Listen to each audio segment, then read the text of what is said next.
இதான் எங்களுடைய கடைசி படம்னு நினைக்கிறோம். இதுக்கப்புறம் வருஷம் வருஷம் எங்க பழைய படத்தை எல்லாத்தையும் பார்ப்போம். எங்க தளபதியுடைய பழைய படத்தை எல்லாத்தையும் பார்ப்போம்.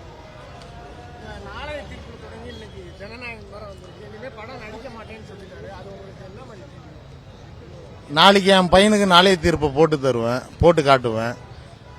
அவனுக்கு இப்போ ஒரு 18 வயசு, இன்னும் ஒரு 28 வயசு ஆகும்போது எங்க தளபதி படம் எல்லாம் பார்த்துருவான். அவனும் ஒரு அரசியலுக்கு வந்துடுவான். அப்புறம்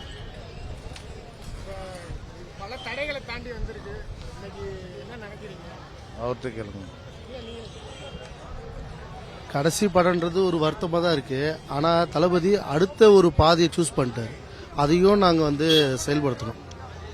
இது ஒன்றுத்தையே நம்ம வாழ்க்கைன்னு நினைக்கக்கூடாது இல்லையா? அவர் திரையில் காட்டுறது இப்போ செயலில் காட்டிட்டு இருக்காரு. அதுக்கு நாங்கள் ஃபுல் சப்போர்ட் பண்ணிட்டு இருக்கோம். அரசியலையும் சரி, இதுக்கு முன்னாடியும் சரி, இதுக்கப்புறமும் சரி, அவர் என்ன சொல்றாரோ அந்த வழியில நாங்கள் இன்னைக்கு எல்லா ஏரியாலையும் இதுக்கு முன்னாடி ஆட்சியில் எங்க ஏரியாலேயே நான் 151 எங்க ஏரியாலேயே அங்கங்க கஞ்சாலாம் இருந்தது, ஆன்ஸ் இருந்தது, பாக்கு இருந்தது. இன்னைக்கு எங்க ஏரியாவில் அது எதுவுமே இல்லை. எல்லாம் எங்க தளபதியால. உங்க ஏரியால சொல்லியா?